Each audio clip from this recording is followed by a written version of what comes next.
में ही संपन्न होता है।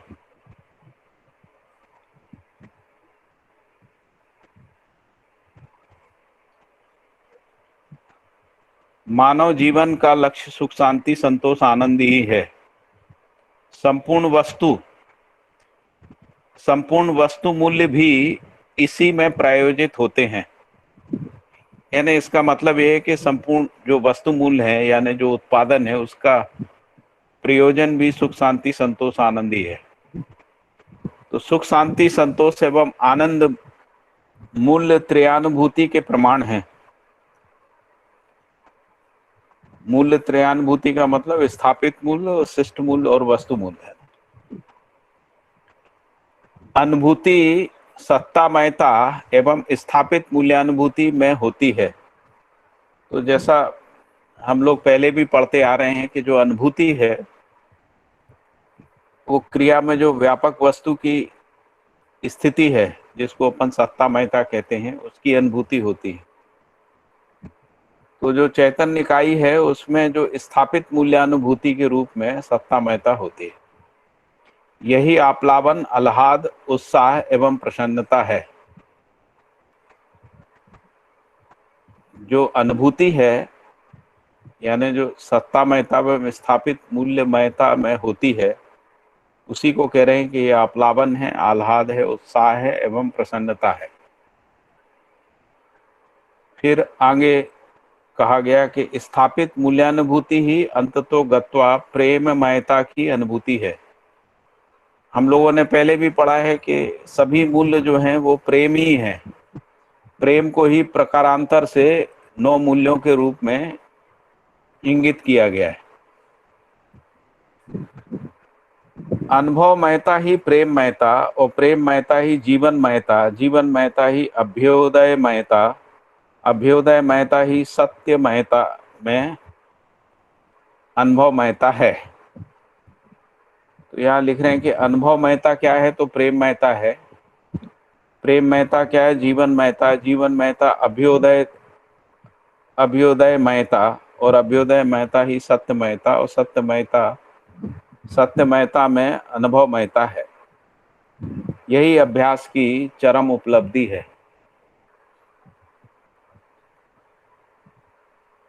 फिर है संवेदनशीलता का विस्तार एवं गुणात्मक परिवर्तन अनुभव योग्य क्षमता पर्यंत होता है।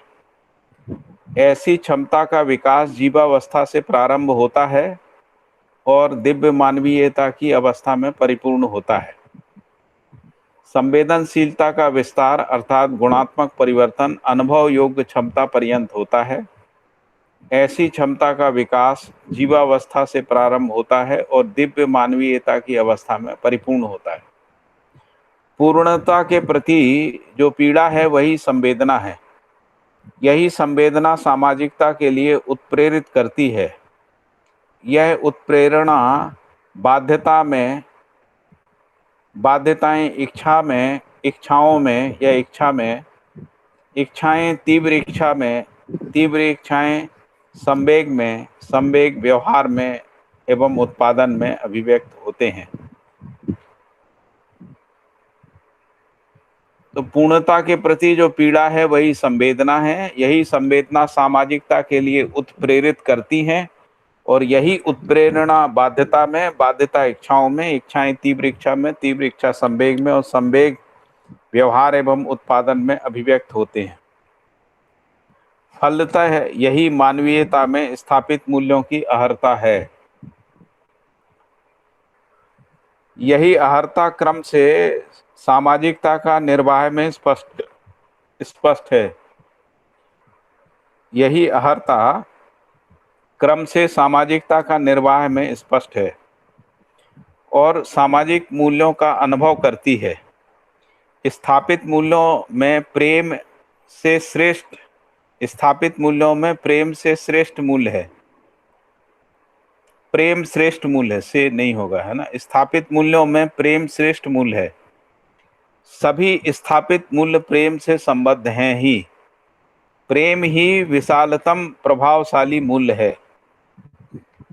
वह शिष्ट मूल्य पूर्वक श्रद्धा, स्नेह एवं वात्सल्य के माध्यम से अनुभव गम्य होता है।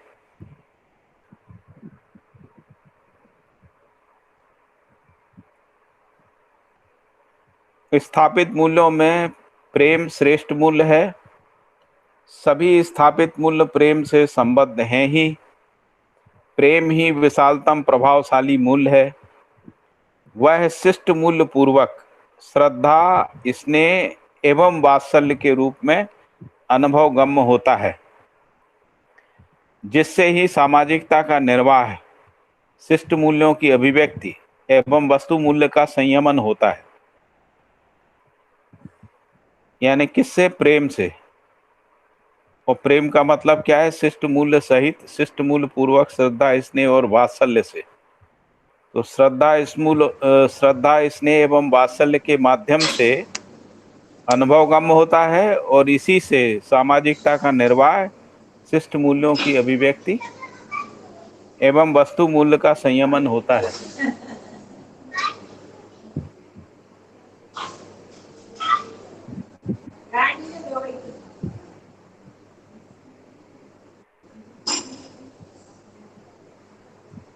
ये जो निलय त्रिवेदी जी जो है ना, उनको स्पीकर ऑफ करने का बोलना पड़ेगा।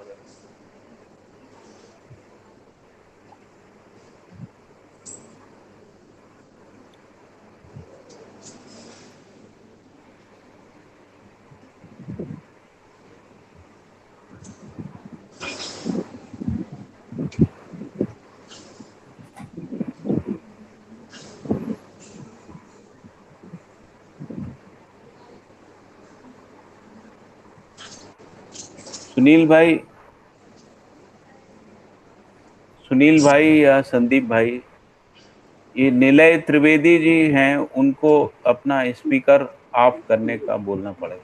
जी जी भैया। ओके। क्योंकि आपके यहाँ से आवाज आ रही है जो इसमें व्यवधान आ रहा है।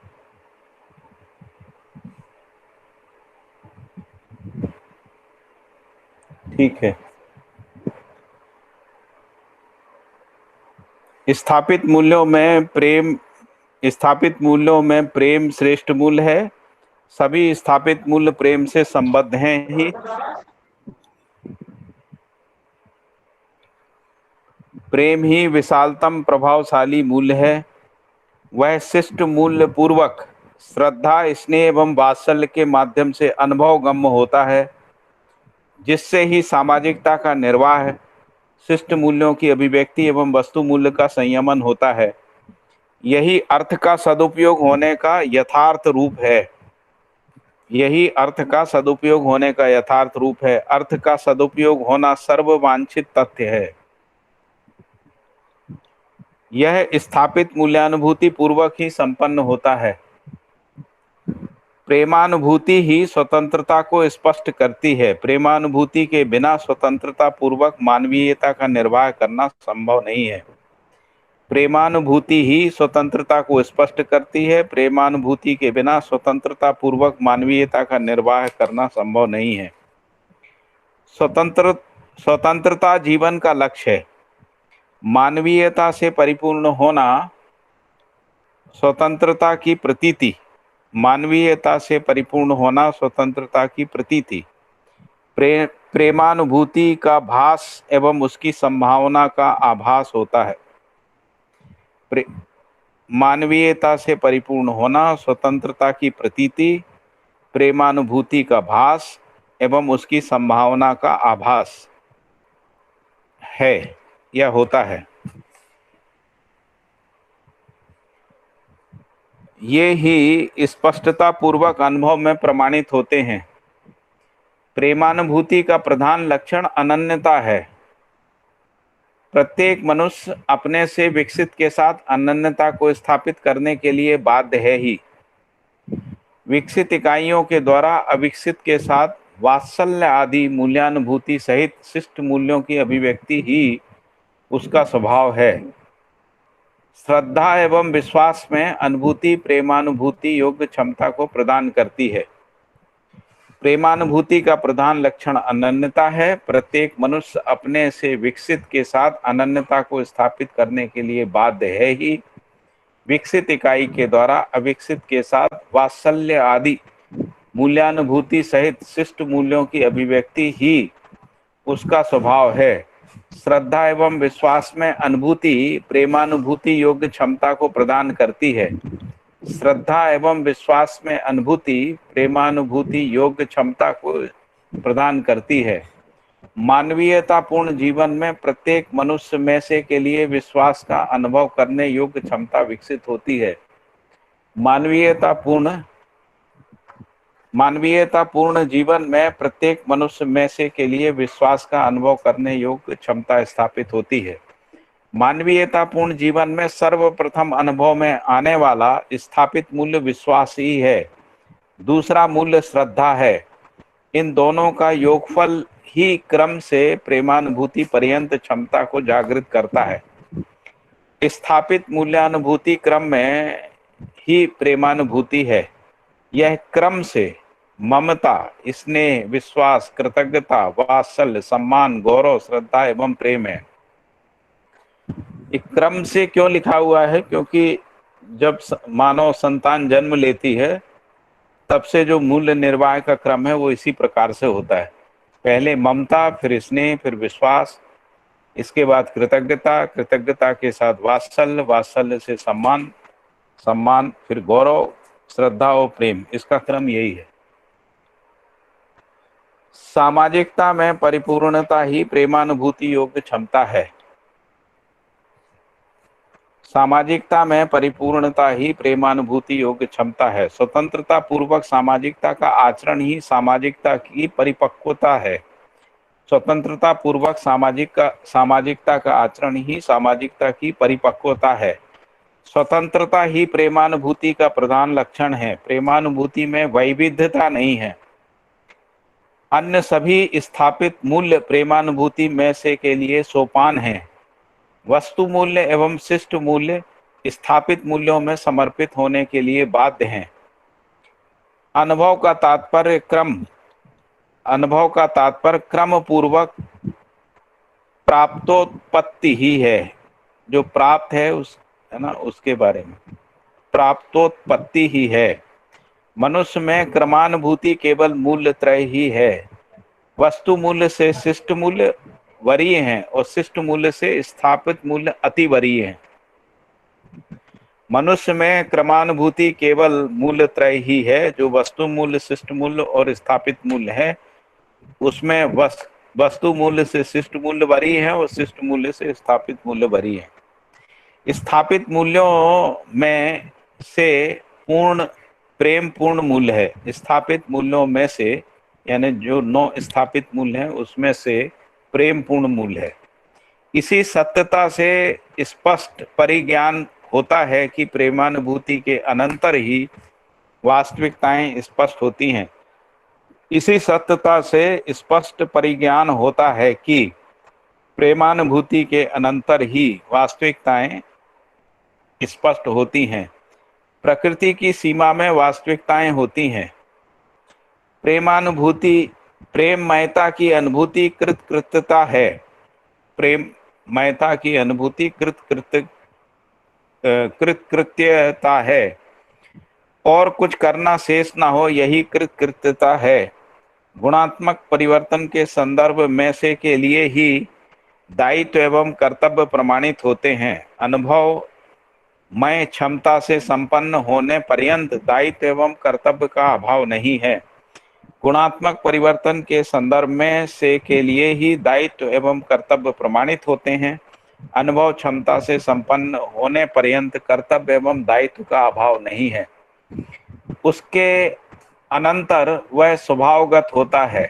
अमानवीयता से मानवीयता में अनुगमन करने के लिए नियम त्रय पूर्वक दायित्व एवं कर्तव्य प्रमाणित होता है। मानवीयता से अति मानवीयता में अनुगमन करने के लिए 6 स्वभाव धीरता, वीरता, उदारता, दया, कृपा, करुणा कर्तव्य एवं दायित्व को प्रमाणित करते हैं। धीरता से परिपूर्ण होना ही वीरता का होना, वीरता से परिपूर्ण होना ही उदारता का होना, उदारता से परिपूर्ण होना ही दया का होना, दया से परिपूर्ण होना ही कृपा का होना और कृपा से परिपूर्ण होना ही करुणा का होना प्रमाणित होता है। अभी इस पे चर्चा कर सकते हैं अपन, इस अध्याय के ऊपर कुछ। उसको मैंने ऑलमोस्ट 2 बार पढ़ दिया है। संदीप भाई, योगेश भाई।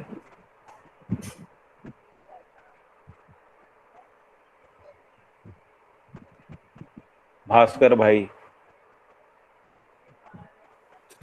ये नमस्ते भैया लास्ट जी। स्टेटमेंट तो नमस्ते भैया। कोई एग्जाम्पल दे हाँ जी। सकते हैं भैया? किसका? और धीरता वीरता उदारता, ये एक परिपूर्ण होने से और एक वो कैसे चेंज जैसा? जैसे धीरता से परिपूर्ण हो जाते हैं, उसी को कह रहे हैं न्याय में निष्ठा। न्याय में निष्ठा होने से न्याय प्रदायी क्षमता के रूप में वीरता आती है। न्याय प्रदायी है ना, तो धीरता से वीरता आ गई। वीरता से जब न्याय प्रदायी करने लगते हैं तभी उदारता आती है, क्योंकि उसमें फिर वस्तु वस्तु का आदान प्रदान होने लगता है, क्योंकि न्याय प्रदायी क्षमता के साथ ही संबंध की स्वीकृति होती है, कर्तव्य दायित्व की स्वीकृति होती है ना। तो इसलिए कर्तव्य निर्वाह के अर्थ में उदारता आती है। धीरे उदारता से धीरे परिपूर्ण भैया। होने से, उदारता से परिपूर्ण होते ही मानव में दया आती है। दया किस रूप में आती है? तो जो परिवार की सीमा से बाहर के जो लोग हैं, तो जिनके पास वस्तु नहीं है लेकिन उनमें पात्रता है, तो ऐसे लोगों को जिनमें पात्रता है, वस्तु नहीं, उनको वस्तु उपलब्ध कराने के रूप में दया आती है। और कई ऐसे लोग होते हैं, ऐसे परिवार या व्यक्ति होते हैं जिनमें वस्तु तो है लेकिन उसका पात्रता योग्यता नहीं है, तो उनको पात्रता योग्यता उपलब्ध कराने के रूप में जो है कृपा है। कई बार ऐसे भी परिवार हो सकते हैं जिनके पास वस्तु भी नहीं है और पात्रता भी नहीं है, तो उनको पात्रता वस्तु योग्यता उपलब्ध कराना करुणा है। तो इस रूप में ऐसा समझ में आता है। एक्सलेंट भैया। जी। Thank you. भैया एक पंक्ति है, प्रत्येक मानव अपने से विकसित के साथ अनन्यता को स्थापित करने के लिए बाध्य है ही। जी तो जी। यदि समझदारी पूरी नहीं है तो अनन्यता के लिए कैसे बाध्य है, ये थोड़ा समझाएं। जब अनन्यता नहीं होगी उस समय अनन्यता का भास होगा। हम्म, जब समझदारी पूरी नहीं है तब अनन्यता का भास रहता है। जैसे बच्चे जो है ना, अपने माता पिता के साथ अनन्यता को स्थापित किए रहते हैं ना, हम्म, इसलिए माता पिता के बारे में कुछ गलत नहीं सुनना चाहते। हम्म, इस रूप में भास आभास रहता है। अपन ने कल भी पढ़ा था ना कि जब अनुभव नहीं है उससे पहले भास आभास प्रतीति रहती है, हम्म, अमानवीयता में भी। जी। तो अनन्यता, प्रछन्न रूप में अनन्यता रहती है। अनुभूति के रूप में अनन्यता नहीं है, लेकिन प्रछन्न रूप में भास आभास प्रतीति के रूप में रहती है। हम्म, ठीक है भैया। समझदारी पूरी होने के बाद अनन्यता अनुभूति में आ जाती, उसी को अपन प्रेमानुभूति कह रहे हैं। हम्म, प्रेमानुभूति के बाद अनन्यता की निरंतरता है, और यही जो निरंतरता है वही अखंड समाज की अनुभूति है, जिसको अपन, यानी पूरी मानव जाति के साथ अनन्यता संबंध पूर्वक स्थापित हो जाती है।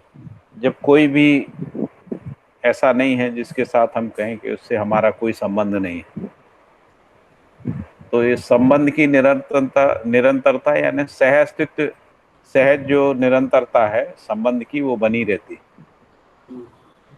क्योंकि जब हम संबंध को पहचानते हैं ना, तभी मानव जाति के लिए कुछ करते हैं। जैसे बाबा जी ने ये अनुसंधान किया, तो ये अपने लिए नहीं किया, अपने लिए तो किया ही, अपने परिवार के लिए भी किया, समाज के लिए भी किया और मानव जाति के लिए भी किया। मानव जाति के साथ अनन्यता को पहचानने के कारण ही उन्होंने फिर परिवार मूलक स्वराज व्यवस्था जैसी अवधारणाओं को और मानवीय संविधान को जो है पहचाना, उसको संप्रेषित किया और उसको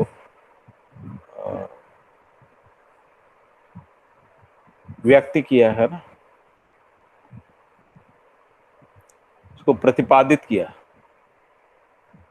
यदि अनन्यता नहीं होती तो ना करते वो, है ना। जैसे कुछ लोगों को अनुभव हो गया, उन्होंने जनजातियों के लिए कुछ नहीं किया, मानव जाति के लिए कुछ नहीं किया, तो उनमें शायद अनन्यता की अनुभूति नहीं रही होगी, ऐसा हम लोग कह सकते, ऐसा अनुमान लगा सकते। ठीक है। जी भैया, बढ़िया।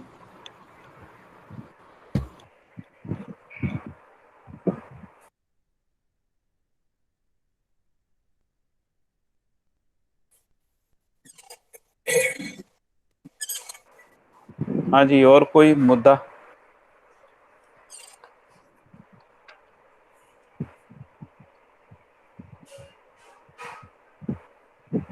दशरथ भाई भी आए हुए हैं। नमस्ते दशरथ भाई जी। नमस्ते। नमस्ते नमस्ते। आपको मिल गई थी ना पीपीटी, मैंने मेल करी थी। हाँ, मिल गई। जी जी।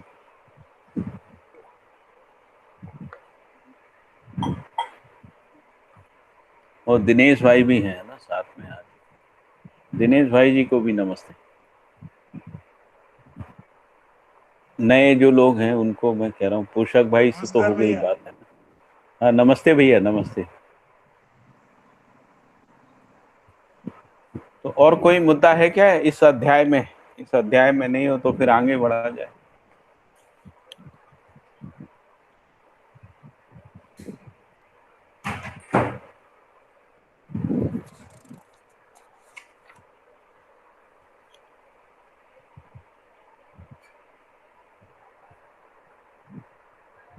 अजीत भाई कुछ बोलना है? अखिलेश पुरोहित जी भी हैं। अखिलेश पुरोहित जी। मैं अभी अभी ज्वाइन हुआ हूँ आधे से। अच्छा अच्छा। नमस्ते। नमस्ते भैया, आप कहाँ से हैं? मैं एक बार पहचान नहीं पाया। मैं बीजापुर से हूँ। अच्छा, बीजापुर। गांधीनगर से आगे। अच्छा, गांधीनगर से। बहुत बढ़िया, बहुत बढ़िया, स्वागत है आपका। हम्म। अजीत भाई कुछ पूछना है? धन्यवाद। सर चलिए चलिए आगे चलिए। चलें आगे चलें। भास्कर भाई जी भैया, आगे। आगे बढ़ते हैं। ठीक है, तो हाँ जी अध्याय जी। 47 है ना, हाँ, अध्याय 47। 47। व्यक्तित्व एवं प्रतिभा की चरमोत्कर्षता में ही प्रेमानुभूति होती है। श्रृंगार एवं कामुकता प्रेमानुभव करने का साधन नहीं है। श्रृंगार व कामुकता प्रेमानुभव करने का साधन नहीं है, अथवा वे उसके लक्षण नहीं है। क्यों नहीं है? क्योंकि प्रेम आवेश नहीं है। प्रेम अतिव्याप्ति, अनाव्याप्ति, अव्याप्ति दोष से मुक्त है। प्रेम अतिव्याप्ति, अनाव्याप्ति एवं अव्याप्ति के दोष से मुक्त है। कामुकता प्रच्छन्न रूप में आवेश है, अर्थात सम्मोहनात्मक आवेश है। कामुकता प्रच्छन्न रूप में आवेश है, अर्थात सम्मोहनात्मक आवेश है। प्रेमानुभूति में तन्मयता एवं अनन्यता स्वभावाभिव्यक्ति है। अनन्यता ही अखंड सामाजिकता का द्योतक है। सामाजिकता की वास्तविकता ही अखंडता है। प्रेमानुभूति मयता में ही जीवन चरितार्थता एवं अभयता सिद्ध होती है। मनुष्य ही प्रेमी और प्रेमास्पद होने के लिए अहर है। प्रकारांतर से मनुष्य जैसे ही प्रतीक प्रसिद्ध है। प्रकारांतर से मनुष्य जैसे ही प्रतीक प्रसिद्ध है। मनुष्य ही मनुष्य के लिए प्रेमानुभूति का सुलभ उपाय है। प्रेमानुभूति योग्य क्षमता में सामाजिकता का प्रकट होना स्वाभाविक है। स्वभाव ही इसका मूल रूप है। सामाजिकता स्वभाव में ना हो, प्रेमानुभूति हो, ऐसा प्रमाण नहीं है। प्रेमानुभूति पूर्ण मनुष्य की स्वतंत्रता पूर्वक सामाजिकता की अभिव्यक्ति ही समाज के लिए उपादेय है। प्रेमानुभूति पूर्ण मनुष्य की स्वतंत्रता पूर्वक सामाजिकता की अभिव्यक्ति ही समाज के लिए उपादेयता है। प्रेमानुभूतिमयता की अभिव्यक्ति शिष्टता में अर्थात आचरण में इंगित होती है। प्रेमानुभूतिमयता की अभिव्यक्ति शिष्टता में अर्थात आचरण में इंगित होती है। इंगित होना ही व्यंजना है। व्यंजना ही क्रम से भास, आभास, प्रतीति, अवधारणा एवं अनुभूति है। प्रेम दृश्य ना होते हुए भी दृश्य पूर्वक व्यंजित होता है। यही अनन्यता की गरिमा है। प्रेम दृश्य ना होते हुए, क्योंकि क्रिया नहीं है, स्थापित मूल्य है, इसलिए दृश्य ना होते हुए दृश्य पूर्वक व्यंजित होता है। यही अनन्यता की गरिमा है। अनन्यता स्वयं में दृश्य ना होते हुए अदृश्यात्मक प्रेममयता को व्यंजित कराती है। जैसे अनुभव अदृश्य होते हुए भी प्रमाण है। प्रेममयता ही मनुष्य में अनन्यता के रूप में प्रत्यक्ष होती है। ऐसी प्रेममयता के लिए ही संपूर्ण प्रकार के अभ्यास होते हैं। संपूर्ण प्रकार के अभ्यास की चरमोत्कृष्ट उपलब्धि प्रेमानुभूति ही है। प्रेममयता ही मनुष्य में अनन्यता के रूप में प्रत्यक्ष होती है। ऐसी प्रेममयता के लिए ही संपूर्ण प्रकार के अभ्यास होते हैं। संपूर्ण प्रकार के अभ्यास की चरमोत्कृष्ट उपलब्धि प्रेमानुभूति ही है, जो पूर्णतया सामाजिक एवं व्यवहारिक है। सामाजिकता एवं व्यवहारिकता में ही मानव की यथार्थता एवं वास्तविकता स्पष्ट होती है, ना कि उत्पादन में। संपूर्ण प्रकार के अभ्यास की चरमोत्कृष्ट उपलब्धि प्रेमानुभूति है, जो पूर्णतः सामाजिक एवं व्यवहारिक है। सामाजिकता एवं व्यवहारिकता में ही मानव की यथार्थता एवं वास्तविकता स्पष्ट होती है, ना कि उत्पादन में। इसलिए प्रेम ही स्वर्गीयता का आद्यांत आधार है। स्वर्गीयता का प्रत्यक्ष रूप ही अनन्यता है। परस्पर मनुष्य में अनन्यता ही अखंडता है। मानव में अखंडता ही स्वर्ग है। प्रेमानुभूति में ही सर्वोच्च प्रकार की सामाजिकता प्रकट होती है। सामाजिकता में ही स्वर्गानुभूति होती है। इसके अभाव में क्लेश होता है। सामाजिकता स्थापित मूल्यानुभूति एवं उसकी निरंतरता ही स्वर्ग, स्वर्गीयता, समाधान एवं सफलता है। वस्तु मूल्य अर्थात उत्पादन मूल्य की चरितार्थता के लिए पर्याप्त नहीं है। एक बार फिर से पढ़ रहा हूं इस पैराग्राफ को। प्रेम ही स्वर्गीयता का आद्यांत आधार है। स्वर्गीयता का प्रत्यक्ष रूप ही अनन्यता है। परस्पर मनुष्य में अनन्यता ही अखंडता है। मानव में अखंडता ही स्वर्ग है। प्रेमानुभूति में ही सर्वोच्च प्रकार की सामाजिकता प्रकट होती है। सामाजिकता में ही स्वर्गानुभूति होती है। इसके अभाव में क्लेश होता है। सामाजिकता स्थापित मूल्यानुभूति एवं उसकी निरंतरता ही स्वर्ग, स्वर्गीयता, समाधान एवं सफलता है। वस्तु मूल्य अथवा उत्पादन मनुष्य की चरितार्थता के लिए पर्याप्त नहीं है। फिर अगला पैरा है, प्रेममयता की अनुभूति जीवन में पूर्णता है। यही पूर्ण जागृति का द्योतक है। पूर्णता ही जीवन का गंतव्य है। संज्ञानीयता का यही लक्ष्य है। प्रेमानुभूति में ही अभाव और भाव विषमताओं का तिरोभाव होता है। प्रेमानुभूति में ही अभाव और भाव की विषमताओं का तिरोभाव होता है। तिरोभाव का तात्पर्य भाव के निरंतरता से है, जो जागृति का सहायक है। विषय चतुष्टय आहार निद्रा भय मैथुन, विषय चतुष्टय ही भाव के अनंतर अभाव में और अभाव के अनंतर भाव में परिणत होते हुए देखे जाते हैं। प्रेमानुभूति के लिए क्रम केवल मानवीयतापूर्ण जीवन में पूर्णता को पाना है। प्रेमानुभूति के लिए क्रम केवल मानवीयतापूर्ण जीवन में पूर्णता को पाना ही है। शुभ कामना का उदय मानवीयता में ही प्रत्यक्ष होता है। यही प्रेमानुभूति के लिए सर्वोत्तम साधना है। शुभ कामना क्रम से इच्छा तीव्र इच्छा में एवं संकल्प में तथा भास आभास, प्रतीति एवं अवधारणा में स्थापित होती है या होता है।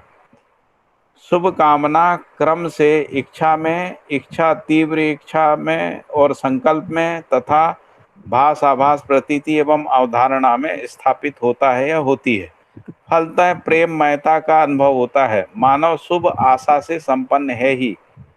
यही अभ्यास पूर्वक क्रम से कामना, इच्छा, संकल्प, अनुभूति सुलभ होता है। मानव शुभ आशा से संपन्न है ही और यही अभ्यास पूर्वक क्रम से कामना, इच्छा, संकल्प एवं होता है। मानव में प्रमाणित होने वाले नित्य शुभ मूल्य त्रयानुभूति ही है। मानव में प्रमाणित होने वाले नित्य शुभ मूल्य त्रयानुभूति यानी स्थापित मूल्य, शिष्ट मूल्य, वास्तविक मूल्य ही है। चैतन्य इकाइयों का सर्वोच्च विकास मूल्यानुभूति योग्य क्षमता से है। चैतन्य इकाई यानी जीवन, जीवन का सर्वोच्च विकास जो है मूल्यानुभूति योग्य क्षमता से ही संपन्न होता है। यह बाध्यता सत्ता में संपृक्तता है और इसका जो मूल कारण है वो सत्ता में संपृक्तता है। प्रेमानुभूति ही व्यवहार में मंगलमयता को प्रकट करती है। व्यवहार में मंगलमयता का प्रत्यक्ष रूप ही अनन्यता है। ऐसी क्षमता का, अनन्यता यानी अपनत्व की निरंतरता का बना रहना। व्यवहार में मंगलमयता का मतलब जैसे हर संबंध में अपनत्व का होना, परिवार में सभी संबंधों में अपनत्व होना, परिवारों की परस्परता में अपनत्व होना, समाज के साथ अपनत्व होना, है ना, राष्ट्र के साथ अंतर्राष्ट्र तक जो है अखंड समाज तक अपनत्व का होना ही अनन्यता है। अपनापन का भाव जिसको कहते हैं। प्रेमानुभूति ही व्यवहार में मंगलमयता को प्रकट करती है। व्यवहार में मंगलमयता का प्रत्यक्ष रूप ही अनन्यता है। ऐसी क्षमता का सर्वसुलभ होना ही लोक मंगल है। सामाजिक अखंडता ही लोक मंगल का प्रत्यक्ष रूप है। लोक मंगल ही संभावना जागृति के क्रम में सर्वसुलभ है। लोक मंगल ही संभावना, लोक मंगल की संभावना जागृति के क्रम में सर्वसुलभ है। लोक मंगल की संभावना जागृति के क्रम में सर्वसुलभ है। मनुष्य अपने अग्रिम विकास की संभावना को अपने से निर्मित कार्यक्रमों से सफल बनाता है। मनुष्य अपने अग्रिम विकास की संभावना को अपने से निर्मित कार्यक्रमों से सफल बनाता है। उसकी सफलता केवल प्रेमानुभूति पूर्ण अथवा प्रेमानुभूति योग्य कार्यक्रम में ही है। प्रेमानुभूति का आधार केवल स्थापित मूल्यानुभूति ही है। प्रेमानुभूति का आधार केवल स्थापित मूल्यानुभूति ही है। यह चैतन्य प्रकृति के जागृति क्रम में उत्पन्न होने वाली क्षमता है। ऐसी क्षमता को पाने के लिए मानवीयता में संक्रमण आवश्यक है। मानवीयता व्यवहार सुलभ एवं अखंड समाज है। व्यवहारानुसंगिक स्थापित मूल्यों का अनुभव प्रसिद्ध है। व्यवहारानुसंगिक स्थापित मूल्यों का अनुभव प्रसिद्ध है। व्यवहार अनुभवगामी या अनुभव मूलक होता है, अनुभव मूल्यों से अधिक होता नहीं है। संपूर्ण मूल्य स्पष्ट हैं। स्थापित मूल्यानुभूति क्षमता में प्रेमानुभूति होना स्वाभाविक है। ऐसी क्षमता सर्वसुलभ होना ही लोक मंगल है। एक बार फिर से इस पैरा को पढ़ रहा हूँ। प्रेमानुभूति का आधार केवल स्थापित मूल्यानुभूति ही है। यह चैतन्य प्रकृति के जागृति क्रम में उत्पन्न होने वाली क्षमता है। ऐसी क्षमता को पाने के लिए मानवीयता में संक्रमण आवश्यक है। मानवीयता व्यवहार सुलभ एवं अखंड समाज है। व्यवहारानुसंगिक स्थापित मूल्यों का अनुभव होना प्रसिद्ध है। व्यवहार अनुभवगामी या अनुभव मूलक होता है, अनुभव मूल्यों से अधिक होता नहीं है। संपूर्ण मूल्य स्पष्ट हैं। स्थापित मूल्यानुभूति क्षमता में प्रेमानुभूति होना स्वाभाविक है। ऐसी क्षमता सर्वसुलभ होना ही लोक मंगल है। यहाँ तक कुछ चर्चा करना है या इसको आगे पढ़ दूं?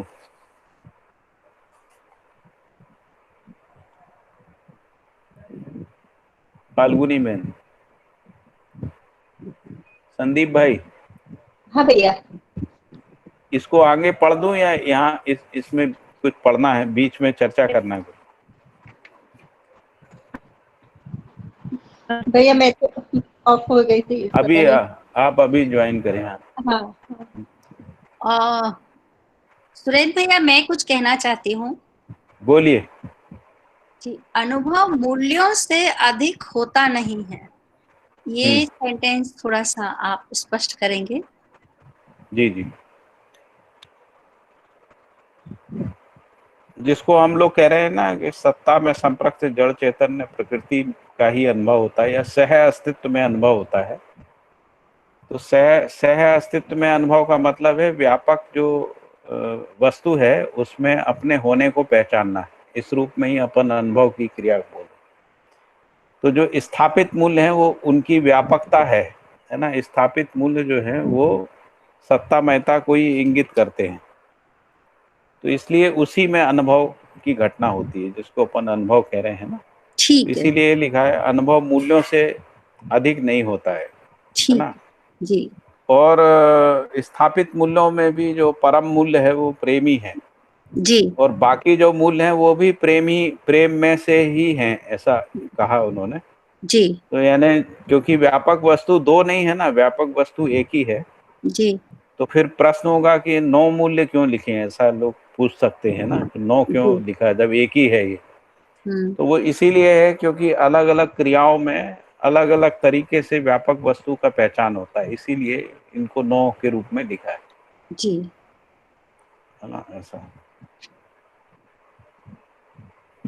और व्यवहारानुषंगिक स्थापित मूल्य। व्यवहारानुसंगिक, हाँ, व्यवहारानुसंगित यानी व्यवहार में जो स्थापित मूल्यों की अनुसंगिकता है, यानी जो व्यवहार में जिसको कहें कि स्थापित मूल्यों की के आधार पर ही अच्छा, आप अ, समझ में आ गया। जो व्यवहार हाँ के लिए जो मतलब स्थापित मूल्य ही आधार है व्यवहार करने के लिए, इस तरह से। हम्म, हाँ लिखा ही है ना ये, हम्म, लिखा ना, प्रेमानुभूति का आधार केवल स्थापित मूल्यानुभूति ही मूल्य, है। हाँ हाँ हाँ। फिर आगे जी लिखा है कि यह चैतन्य प्रकृति के जागृति क्रम में उत्पन्न होने वाली क्षमता है। जी फिर लिखा है ऐसी क्षमता पाने के लिए मानवीयता में संक्रमण आवश्यक है। जी फिर लिखा है मानवीयता व्यवहार सुलभ एवं अखंड समाज है। जी तो ये जो व्यवहार सुलभता है ना वो व्यवहारानुसंगिक है, जी जी मतलब व्यवहार निर्वाह करते समय ही स्थापित मूल्यों का अनुभव होना प्रसिद्ध है, इसको अपन ऐसा कह जी सकते जी जी। ठीक है। हैं। मतलब जो स्थापित मूल्यों का अनुभव जो है व्यवहारानुसंगिक है। यदि कोई व्यवहार ना करे और जी उसको स्थापित मूल्यों का अनुभव हो जाए, ऐसा नहीं होगा, है ना, जी ऐसा जी नहीं होता है। जी इसलिए ऐसा ऐसा भाषा लिखा है। ठीक जी, बिल्कुल ठीक लिखा है, ठीक। है, और बताइए। बस आगे चलते हैं अगले पैराग्राफ में।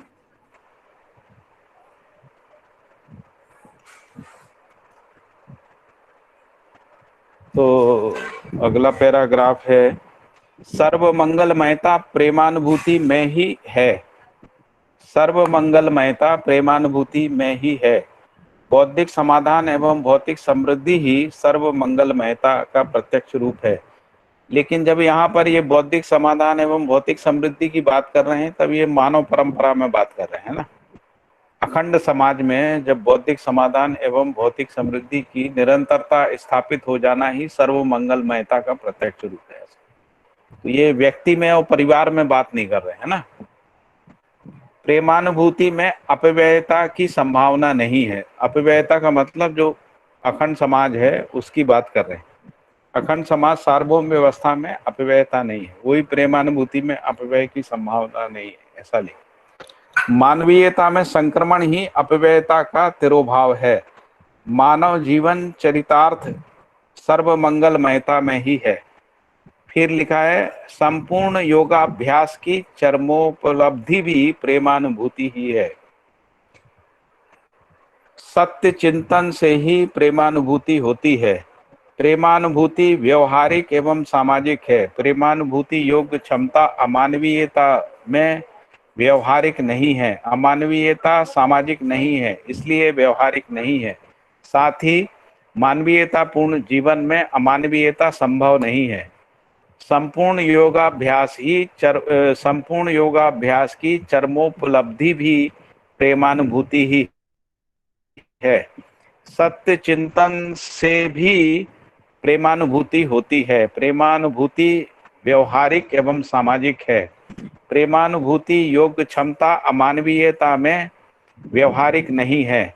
अमानवीयता सामाजिक नहीं है, इसलिए व्यवहारिक नहीं है। साथ ही मानवीयता पूर्ण जीवन में अमानवीयता संभव नहीं है।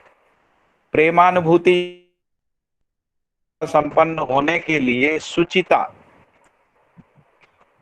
एवं गुणात्मक परिवर्तन में अनुशीलन अनिवार्य साधना है। प्रेमानुभूति योग्य क्षमता संपन्नता के लिए सुचिता एवं गुणात्मक परिवर्तन में अनुशीलन अनिवार्य साधना है। सम्यकता की ओर गतिशीलता अर्थात गुणात्मक परिवर्तन हेतु आचरण, व्यवहार, व्यवसाय की साधना और अभ्यास है। सम्यकता की ओर गतिशीलता अर्थात गुणात्मक परिवर्तन हेतु आचरण, व्यवहार, व्यवसाय की साधना एवं अभ्यास है। शारीरिक स्वस्थता एवं शिष्टता का योगफल ही सुचिता है। तो जो सुचिता शब्द आया है उसका परिभाषा दिया है, शारीरिक स्वस्थता एवं शिष्टता का योगफल ही सुचिता है। प्रमाण परंपरा में अनुगमन ही अनुशीलन है। प्रमाण परंपरा में अनुगमन ही अनुशीलन है।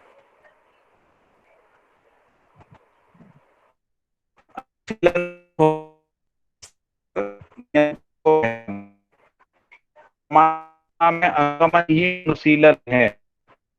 जीवन प्रमाण है, प्रमाण ही परंपरा है। क्षमता संपन्न हो गुणात्मक परिवर्तन अनुशीलन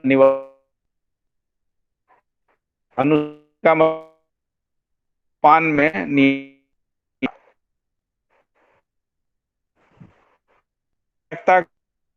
तथात्मक हेतु आचरण की साधना ही अभ्यास है।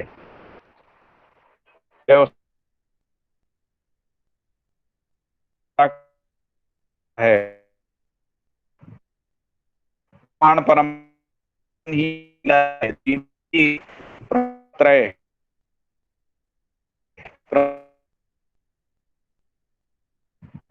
भैया जी आवाज साफ नहीं आ रही आपकी।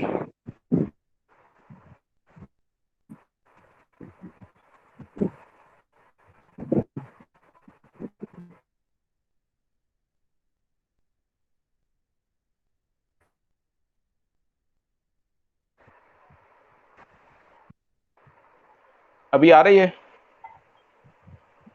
जी भैया जी अब आई।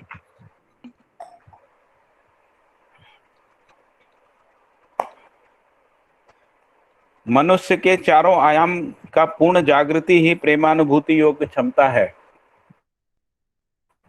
मनुष्य के चारों आयामों ही, चारों आयाम यानी अनुभव, विचार, व्यवहार एवं व्यवसाय, अनुभव के चारों आयाम का पूर्ण जागृति ही प्रेमानुभूति योग्य क्षमता है। यही ऐतिहासिक मानव में प्रतीक्षित है। ऐसी क्षमता से संपन्न व्यक्तियों के योग कार्यक्रम ही अभ्युदय है। यही धार्मिक, आर्थिक, राजनीतिक कार्य, ऐसे कार्यक्रम में निपुणता, कुशलता सहित मानव जीवन दर्शन की शिक्षा जो पांडित्य है उसका समावेश होना ही प्रेमानुभूति योग्य क्षमता का सर्वसुलभ होना है। यही सर्वमंगल कार्यक्रम है। मनुष्य के चारों आयामों का यानी अनुभव, विचार, व्यवहार और व्यवसाय का पूर्ण जागृति ही, इनकी पूर्ण जागृति ही प्रेमानुभूति योग्य क्षमता है। यही ऐतिहासिक उपलब्धि मानव में प्रतीक्षित है। ऐसी क्षमता से संपन्न व्यक्ति के योग्य कार्यक्रम ही अभ्युदय है। वह धार्मिक, आर्थिक, राजनीतिक कार्यक्रम ही है। ऐसे कार्यक्रम में निपुणता, कुशलता सहित मानव जीवन दर्शन की शिक्षा जो पांडित्य है उसका समावेश प्रेमानुभूति योग्य क्षमता का सर्वसुलभ होना है। यही सर्वमंगल कार्यक्रम है। प्रेमानुभूति संपन्न जनमानस को उज्जवल करने के लिए शिक्षा की भूमिका अति महत्वपूर्ण है। प्रेमानुभूति संपन्न जनमानस को उज्जवल करने के लिए शिक्षा की भूमिका अति महत्वपूर्ण है। शिक्षा ही विश्लेषण पूर्वक वास्तविकता पर आधारित जीवन के कार्यक्रम को स्पष्ट करती है। विश्लेषण पूर्वक वास्तविकताओं पर आधारित जीवन के कार्यक्रम को स्पष्ट करती है। यही प्रत्येक मनुष्य में पाई जाने वाली कामना एवं उसकी आवश्यकता है। यही शिक्षा का, इसके बिना मनुष्य में अनुभव योग्य क्षमता का जागृत होना संभव नहीं है।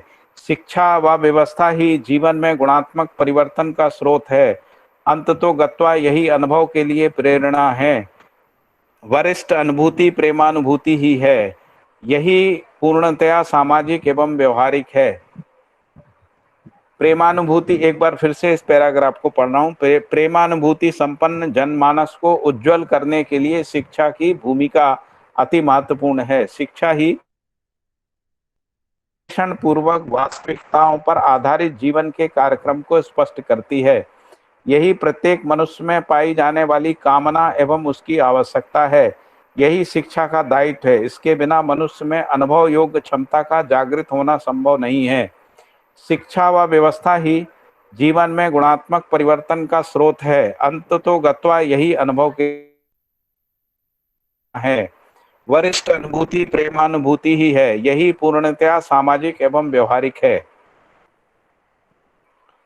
फिर आगे कहा है, उपदेश स्मरण कीर्तन संकीर्तन की चरितार्थता भी प्रेमानुभूति है। उपदेश स्मरण कीर्तन संकीर्तन की चरितार्थता भी प्रेमानुभूति है। पूर्णता से संपन्न जीवन की आकांक्षा मानव में प्रसिद्ध है। उसके योग्य वातावरण निर्माण करना ही सामाजिक कार्यक्रम है। यही सर्व मंगल कार्यक्रम है। यही समाधान विश्राम एवं स्वर्ग है। उपदेश स्मरण कीर्तन संकीर्तन की चरितार्थता भी प्रेमानुभूति ही है। तो उपदेश स्मरण कीर्तन संकीर्तन क्या करते हैं? तो पूर्णता से संपन्न जीवन की आकांक्षा मानव में प्रसिद्ध है। तो पूर्णता से संपन्न होने योग्य वातावरण का निर्माण करते हैं ना। इसीलिए उसके योग्य वातावरण का निर्माण करना ही सामाजिक कार्यक्रम है। इसलिए उपदेश स्मरण कीर्तन संकीर्तन ये भी सामाजिक कार्यक्रम का हिस्सा है। यही सर्व मंगल कार्यक्रम है। यही समाधान विश्राम एवं स्वर्ग है। फिर है आगे, संपूर्ण प्रकार के संयम तपस्या अनुष्ठान की चरितार्थता का सार्थक फलन प्रेमानुभूति और व्यवस्था का प्रमाण है। संपूर्ण प्रकार के संयम तपस्या व अनुष्ठान की चरितार्थता का सार्थक फलन प्रेमानुभूति और व्यवस्था का प्रमाण है। संपूर्ण नेतृत्व को प्रेरणा स्रोत के रूप में पहचानना आवश्यक है। स्रोत अपने में 10 सोपानी व्यवस्था और संपूर्ण मूल्य प्रधानतः प्रेम मूल्य का प्रमाण होना आवश्यक है। संपूर्ण प्रकार के संयम तपस्या व अनुष्ठान की चरितार्थता का सार्थक फलन प्रेमानुभूति और व्यवस्था का प्रमाण है। संपूर्ण नेतृत्व को के रूप में पहचानना आवश्यक है। स्रोत अपने में 10 सोपानी व्यवस्था और संपूर्ण मूल्य प्रधानतः प्रेम मूल्य का प्रमाण होना आवश्यक है। अन्यथा जो होना है संसार में स्पष्ट हो चुका है।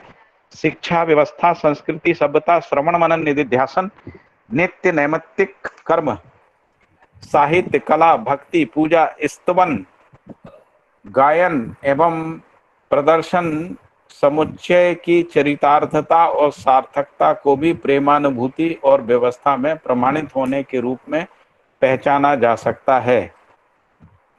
शिक्षा व्यवस्था संस्कृति सभ्यता श्रवण मनन निधिध्यासन नित्य नैमित्तिक कर्म साहित्य कला भक्ति पूजा स्तवन गायन एवं प्रदर्शन समुच्चय की चरितार्थता और सार्थकता को भी प्रेमानुभूति एवं व्यवसाय में एवं व्यवस्था में प्रमाणित होने के रूप में पहचाना जा सकता है। मनुष्य की प्रत्येक क्रिया प्रक्रिया कार्यक्रम के मूल लक्ष्य से विचलित होने पर साधन ही लक्ष्य हो जाता है। मनुष्य की प्रत्येक क्रिया प्रक्रिया कार्यक्रम के मूल लक्ष्य से विचलित होने पर साधन ही लक्ष्य हो जाता है, फलतः दिशा विहीनता घटित होती है। फलतः दिशा विहीनता की जगह दिशाहीनता होना चाहिए। दिशाहीनता घटित होता है, फलतः असामाजिकता एवं अव्यवहारिकता पूर्ण कार्य होता है।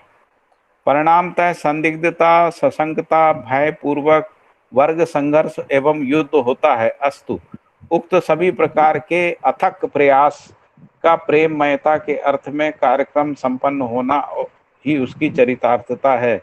मनुष्य में चरितार्थता, सफलता एवं उज्ज्वलता, उत्थान की कामना है। सुविधा के तारतम्य में उसकी व्यवहारिकता सिद्ध न होना ही दिशाहीनता है।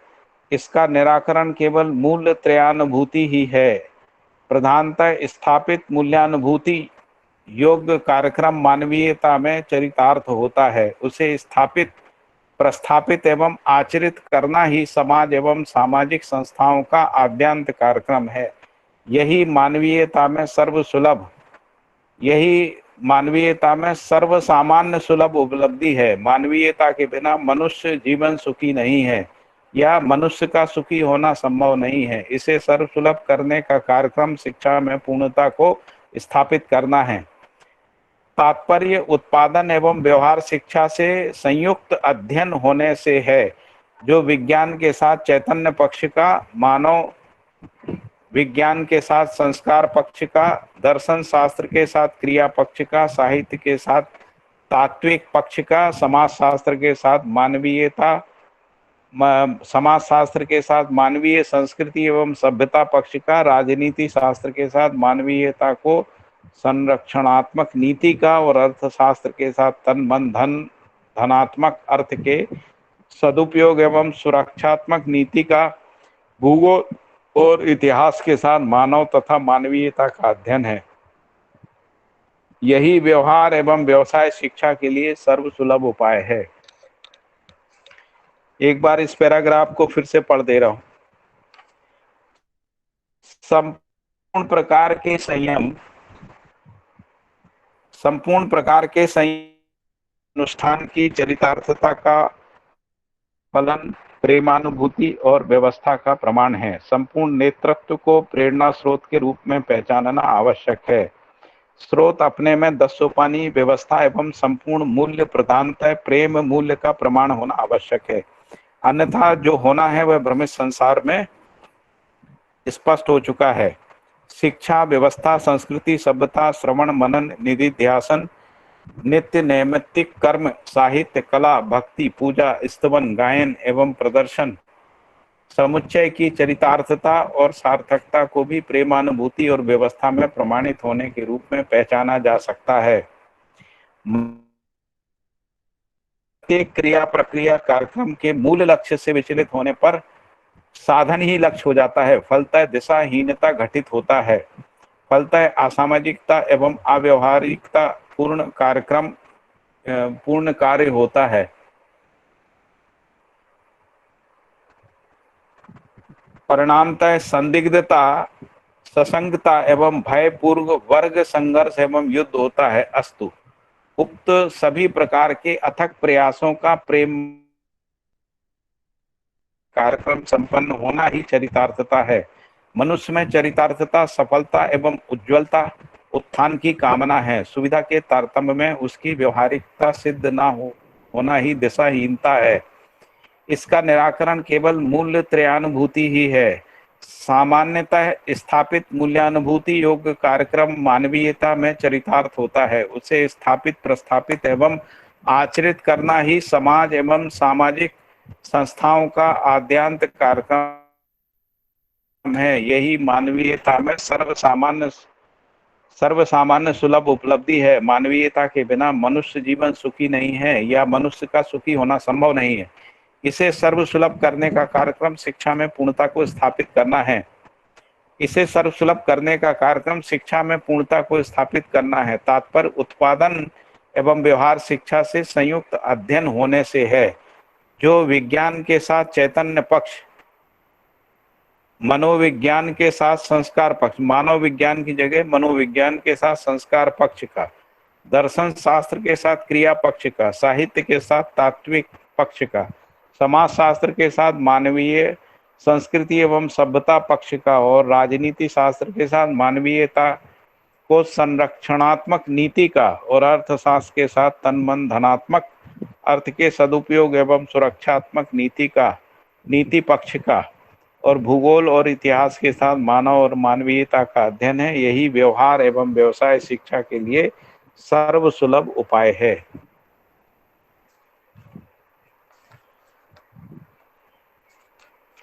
अभी बताइए क्या कोई मुद्दा अपन चर्चा करने के लिए?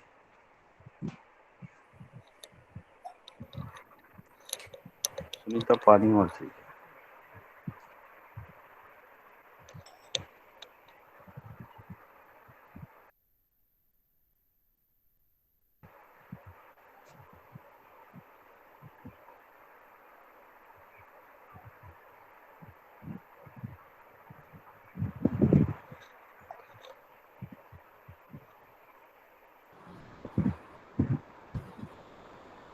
योगेश भाई, सुशील भाई, संदीप भाई, कोई बोलिए। सुनीता भैया बहन। ये जो वाक्य है जी भैया। कौन सा? भैया आवाज आ रही है? आवाज आ रही, बोलिए। प्रेमानुभूति संपन्न जनमानस को उज्जवल करने के लिए शिक्षा की भूमिका अति महत्वपूर्ण है। तो इसमें प्रेमानुभूति संपन्न जनमानस, जब संपन्न प्रेमानुभूति से संपन्न है, फिर ये उज्जवल करने के लिए, ये समझ में नहीं आया। नहीं, प्रेमानुभूति संपन्नता को उज्जवल करने के लिए, ऐसा है। यहाँ किताब में तो प्रेमानुभूति संपन्न जनमानस लिखा है। प्रेमानुभूति संपन्न जनमानस को उज्जवल करने के लिए, है ना? मतलब जो प्रेमानुभूति उज्जवल हो जाए जनमानस में, उसके लिए।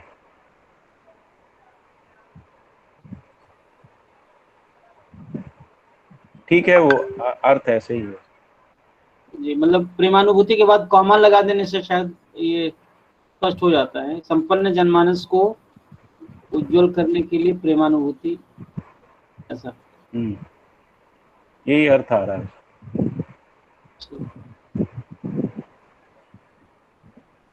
और बताइए योगेश भाई, सुशील जी।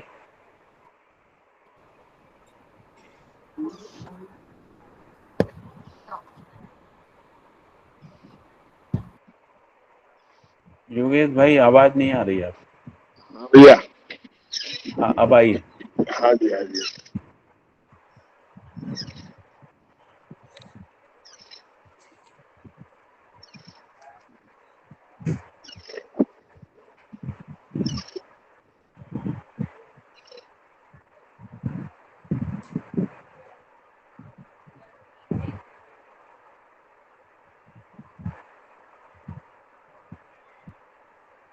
दशरथ भाई, दिनेश भाई, कुछ पूछना है? भास्कर भाई। नहीं भैया, नहीं, पूरा स्पष्ट है, बिल्कुल क्लियर है दोनों अध्याय। दोनों अध्याय। शिक्षा योगेश भाई कुछ बोलना है? योगेश भाई, हाँ भैया, कुछ बोलना है आपको? ना भैया, ना। कोई विशेष कहीं पे ध्यान गया हो कुछ आपका?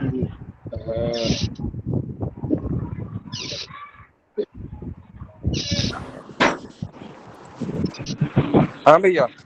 हेलो। जी जी, बोलिए। नमस्ते। नमस्ते नमस्ते, बोलिए कुछ आप बता।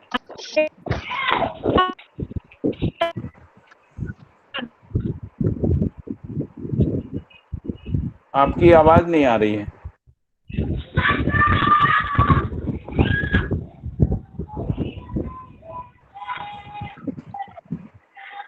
पूर्णिमा दीदी, आपकी आवाज नहीं आ रही है।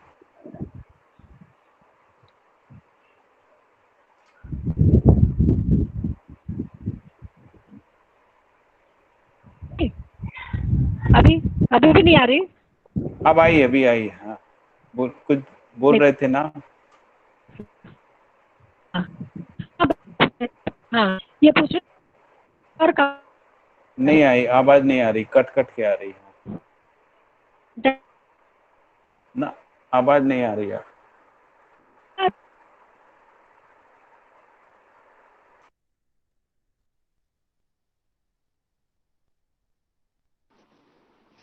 हाँ भैया।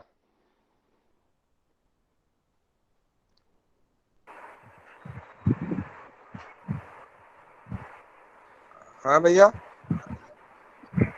मैंने कहा पूर्णिमा वाजपेयी जी कुछ पूछ रहे थे, उनकी आवाज नहीं आ रही।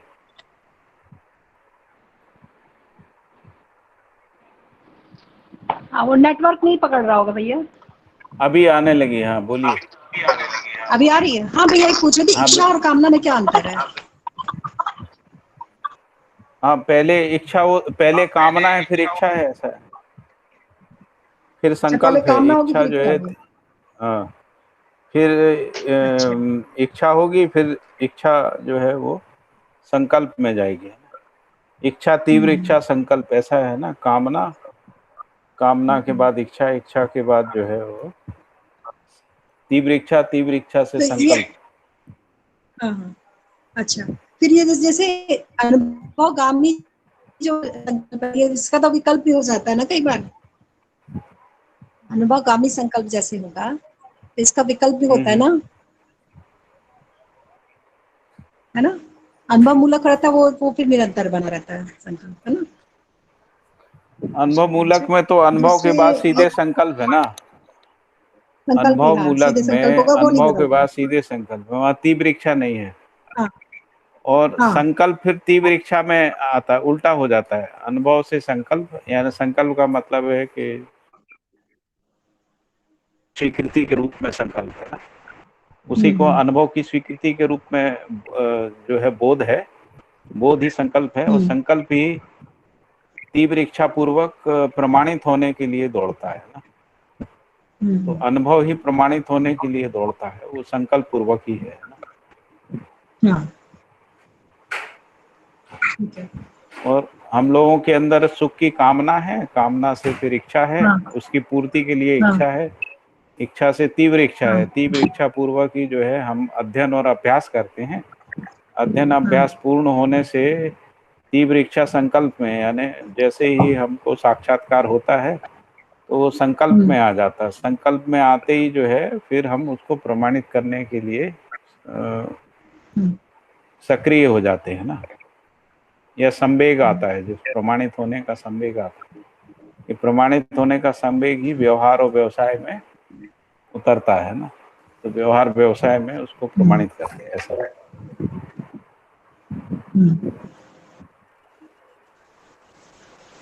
ये व्यवहार अनुषंगी क्या होता है?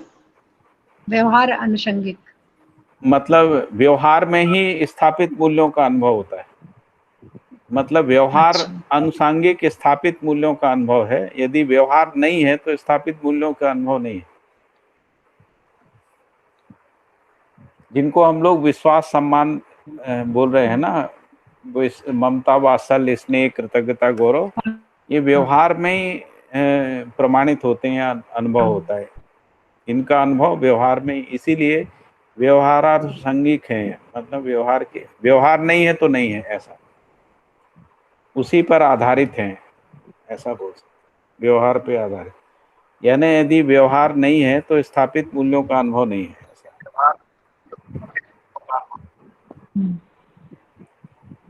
जी योगेश भाई कुछ बोल रहे क्या?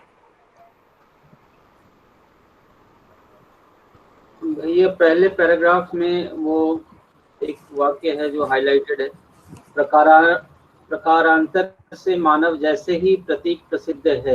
ये समझ में नहीं आ रहा। मतलब हम लोग ऐसा बोलते हैं ना कि कम से कम आदमी तो हो जाओ यार, ऐसा, उस रूप में। मतलब जब उसमें कोई प्रेम नहीं है, कोई भाव नहीं है, मूल्य नहीं है, तब हम ये कहते हैं कि वो आदमी नहीं है। जी, उस रूप में ये प्रतीक के रूप में प्रसिद्ध है। अच्छा।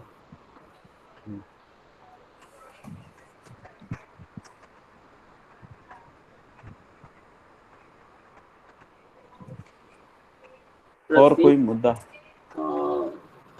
भैया हाँ क्लियर जी। नहीं, प्रतीक का मतलब तो हो गया कि उसका प्रतिरूप ऐसा, प्रतीक यानी सिंबल जिसको बोल रहे हैं।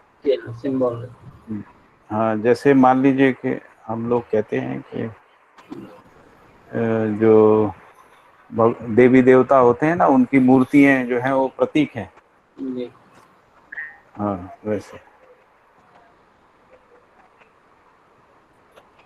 तो इस जैसे बात किसी व्यक्ति में स्नेह, प्रेम, ममता, वात्सल्य आदि दिखता है ना, तो हम ये कहते हैं कि भाई वो इंसान है, ऐसा बोलते हैं ना, उसमें इंसान है, इंसानियत है, मानव है, मानवीयता है, ऐसा बोलते हैं ना। जी जी और यदि ये सब नहीं है, प्रेम नहीं है, स्नेह नहीं है, ममता, श्रद्धा, वात्सल्य आदि नहीं है, तो हम कहते हैं ये आदमी नहीं है। जी।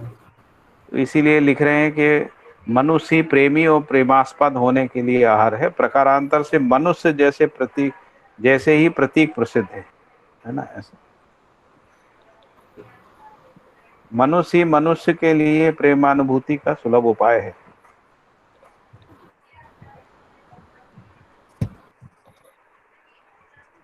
और कोई प्रश्न? पिछले अध्याय में कोई प्रश्न हो तो?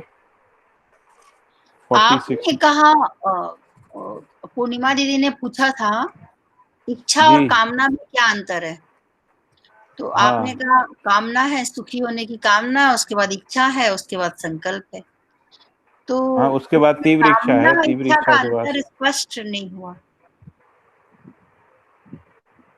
हमारे मन में कामनाएं रहती हैं ना, जीवन में कामना रहती है ना, सुखी होने की कामना। तो कामना इच्छा नहीं है उसको। कामना नहीं, कामना पूर्वक इच्छा होती है ना, कामना पूर्ति के अर्थ में इच्छा होती है। तो कामना किससे रिलेटेड है, आवश्यकता से? कामना जो है सुख से, सुख, शांति, संतोष, आनंद से। मतलब वो स्पष्ट नहीं हो रहा कि सुख शांति संतोष आनंद मतलब क्या। कामना पाई जाती है, सुख शांति जीवन संतोष आनंद। में सुख, शांति, संतोष, आनंद की कामना पाई जाती है, मतलब ये तो कामना उपलब्ध से हो जाए। मतलब चाहना बोल लीजिए आप, तो चाहना पाई चाहना जाए। तो इच्छा ही नहीं है, इच्छा ही तो है, मेरी सुखी होने नहीं, की इच्छा चाहना नहीं है। है। जी। नहीं, इच्छा नहीं है। अब ये जो कामना है, इसकी पूर्ति के लिए इच्छा होती है। जैसे मान लीजिए मुझे स्वादिष्ट खाने की कामना है, तो स्वादिष्ट खाना कैसे उपलब्ध होगा उसके लिए इच्छा होती है। स्वादिष्ट खाना कैसे उपलब्ध होगा वो तो विश्लेषण है। नहीं, इच्छा है ना, फिर वही तो इच्छा है। हर स्वादिष्ट। व्यक्ति के अंदर, जैसे हाँ मान लीजिए हर व्यक्ति के अंदर सम्मान की कामना जी। है ना। अब सम्मान कैसे मिले, इसके लिए इच्छा पैदा होती तो वो सम्मान की इच्छा हुई ना, सम्मान कैसे है। सम्मान मिलेगी की, तो इच्छा तो सम्मान कैसे मिलना नहीं है ना। वो तो कामना है, जो सम्मान की कामना सभी में, सुख की कामना रहती है ना, मूल्यों की कामना रहती है ना, विश्वास का कामना रहता है। हम विश्वास, हर संबंध में विश्वास की कामना रहती है। कामना क्या चित्रण अब है जीवन क्रिया में? है चित्रण में कामना है, ऐसा कैसे? आशा, मान लीजिए आशा, कामना और चाहना, ये सब एक ही शब्द है, एक ही जैसे शब्द। जी। भैया हम्म ये 46 अध्याय है ना, उसका जो है पहला वाक्य, प्रत्येक स्थिति में किए गए अभ्यास का प्रत्यक्ष रूप ही व्यवहार एवं उत्पादन है। इसमें स्थिति शब्द जरा प्रत्येक स्थिति समझाइए। का मतलब है व्यक्ति, परिवार, समाज, राष्ट्र, अंतरराष्ट्र। जी, मानव अभ्यास करने 5 वाला, स्थितियों में है ना, मानव अभ्यास 5 कर, स्थिति में है। हाँ जी हाँ जी। बोलिए क्या बोल रहे, पहले आप पूरी कर लीजिए। हाँ, अभ्यास करने वाले की मनस्थिति नहीं समझना नहीं इसमें। नहीं नहीं, हाँ प्रत्येक स्थिति का मतलब व्यक्ति, परिवार, समाज, राष्ट्र, अंतरराष्ट्र, जी जी जी। 5 स्थितियों में किए गए अभ्यास का प्रत्यक्ष रूप व्यवहार एवं उत्पादन है। हाँ हाँ हाँ, ओ जी, कंप्लीट हो गया। और कुछ बताइए। सुनीता बहन चली गई क्या? सुनीता बहन, हूँ भैया, यहीं पे हूँ। हाँ बताइए, वो जो आप कामना पे बोल रहे थे, कुछ आपको कुछ और स्पष्ट हो रहा हो तो बताइए। अभी मुझे देखना पड़ेगा, स्पष्ट नहीं हो रहा। क्या स्पष्ट नहीं हो रहा? देखिए हम देखिए, तीन। इसमें क्रम लिखा है, यहाँ जी पर क्रम भी हाँ, ऐसे ही मैं लिखा उसी है। को पढ़ने की कोशिश कर मानव, रही हूँ। 1 मिनट में पढ़ के बताता हूँ। मानव शुभ आशा से संपन्न है, ऐसा लिखा है। जी और ये जो शुभ आशा है, यही अभ्यास पूर्वक क्रम से पहले कामना है, फिर इच्छा है, फिर संकल्प है, फिर अनुभूति है, ऐसा लिखा है। पहले कामना है, फिर इच्छा है, फिर संकल्प है, फिर अनुभूति है। और वो भी लिखा है क्रम से, है ना, इसी क्रम से। तो इसके मानव पहले में लिखा है पहले सुख की कामना आशा है, से फिर इसके संपन्न है ही। वो लिख रहे है। मानव शुभ आशा से संपन्न है ही, यही हाँ, आशा अभ्यास से संपन्न पूर्वक है।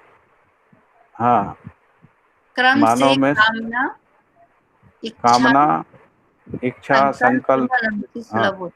हाँ, मतलब आशा से ही कामना है, कामना से ही अपन इच्छा है। जिसको अपन मनोकामना भी कहते हैं ना, मनोकामना। हाँ। मनोकामना है ना, मन में जो होती है हमारे इसका सुख मतलब पाने ये की। आस्वादन से ही रिलेटेड है ना, वृत्ति से रिलेटेड तो नहीं है ना। हाँ, लेकिन जो आस्वादन की जो क्रिया है ना, वो मन और कामना। वृत्ति के योगफल में ही होती है ना। इसलिए जो कामना शब्द है वो मन और वृत्ति के योगफल में है ना। अच्छा अच्छा, ठीक है ठीक है, अब स्पष्ट हो गया। फिर इसके बाद जो मनोकामना है ना, उसकी पूर्ति के लिए इच्छा होती है। जी ठीक है, अब स्पष्ट हो गया। हाँ, इच्छा होती है, फिर तीव्र इच्छा होती है। तीव्र इच्छा पूर्वक इच्छा पूर्ति के लिए संवेग होता है। हाँ, वो इच्छा तो तीन तरह की हो गई ना, वो पिछली बार आपने हमने पढ़ाई था, सूक्ष्म जी जी। इच्छा और तीव्र इच्छा और कारण इच्छा। हम्म। फिर इसके बाद संकल्प है। संकल्प होते ही अनुभूति है। जी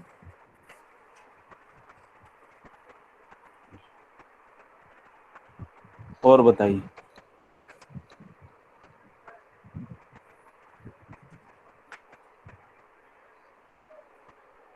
ठीक है। हाँ बिल्कुल, अब तो 2 मिनट में आपकी गाड़ी स्टेशन पे रुक जाएगी। क्यों?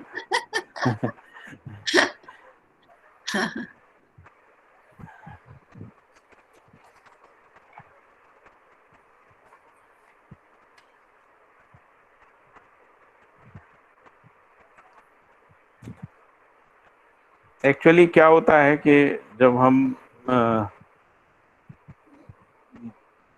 जीवन का अध्ययन करते हैं ना, तो उसमें मन, वृत्ति, चित्त, बुद्धि, आत्मा, इस जी तरीके से अध्ययन करते हैं। उसमें 10 क्रियाएं हैं, उसमें से 5 क्रियाएं स्थिति में, 5 गति में, ऐसा जी हम लोग अध्ययन करते हैं। या जी स्थिति में और अभिव्यक्ति में, इस तरीके से भी अध्ययन करते हैं, है ना। जी गति अभिव्यक्ति में है और स्थिति में क्रिया।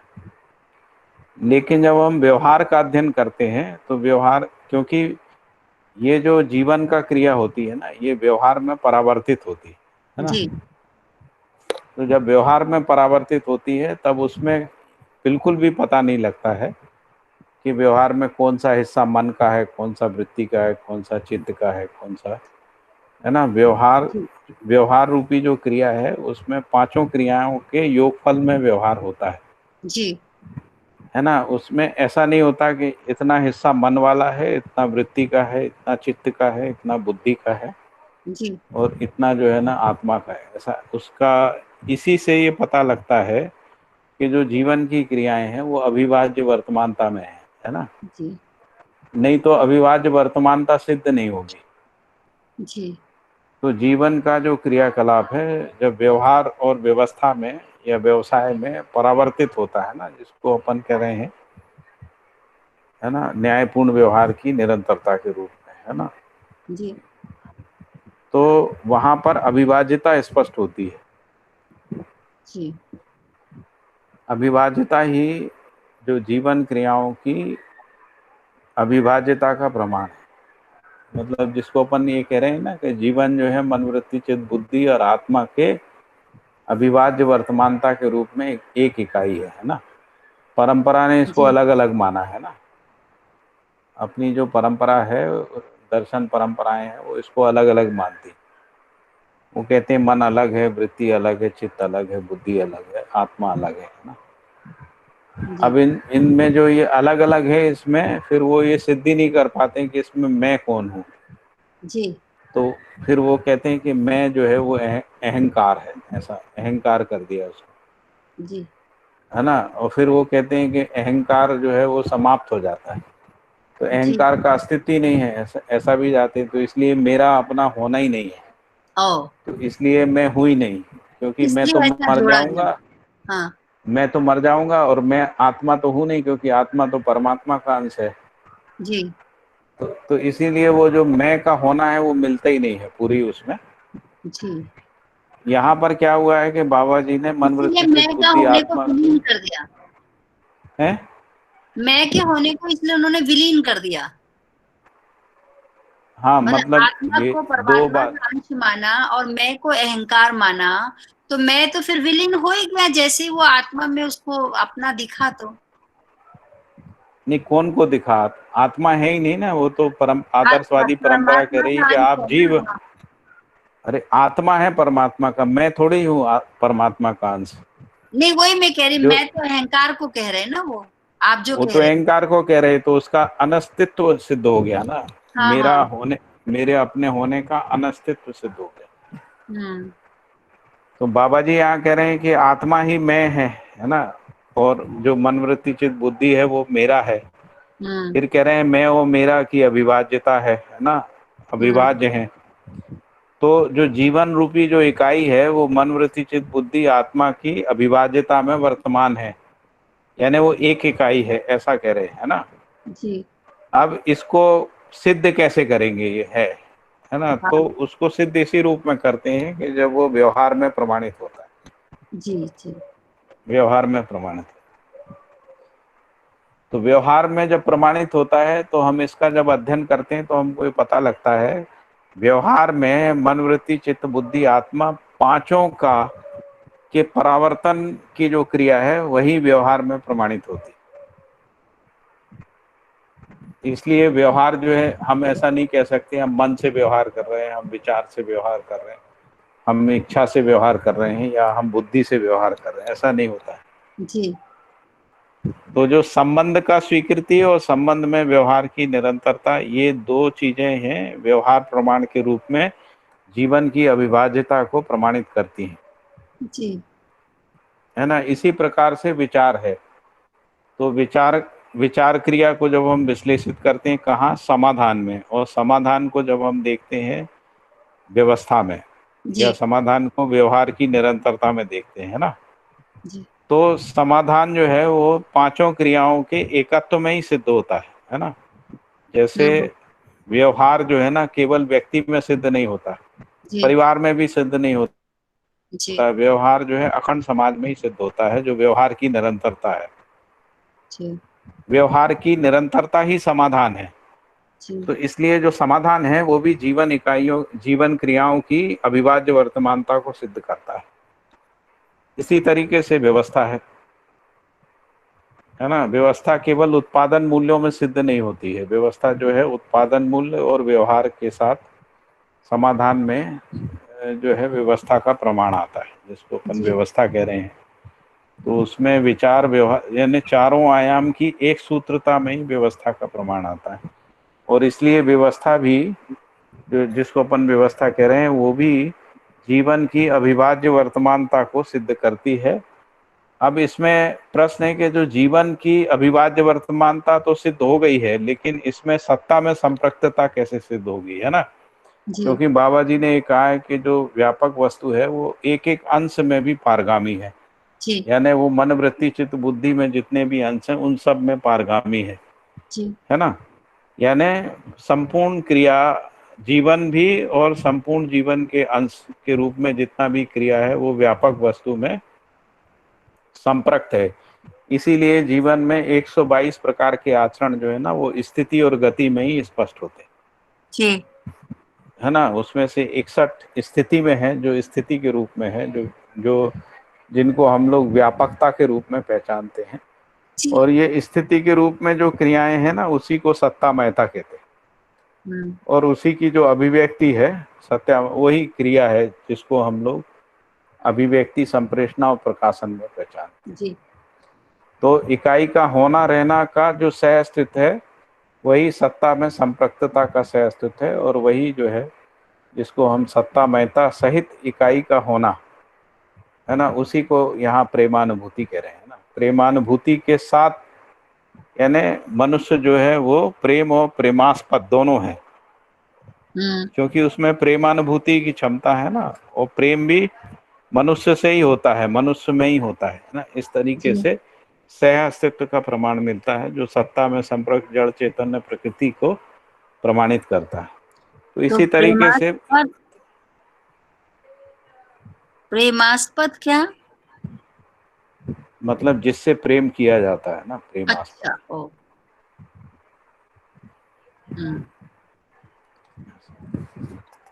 तो इसीलिए लिखा है कि मनुष्य मनुष्य से ही प्रेम करता है, ऐसा जी इसमें पढ़ा था ना कहीं। जी जी पढ़ा था। मनुष्य ही प्रेमी और प्रेमास्पद होने के लिए आहार है, ऐसा लिखा हुआ।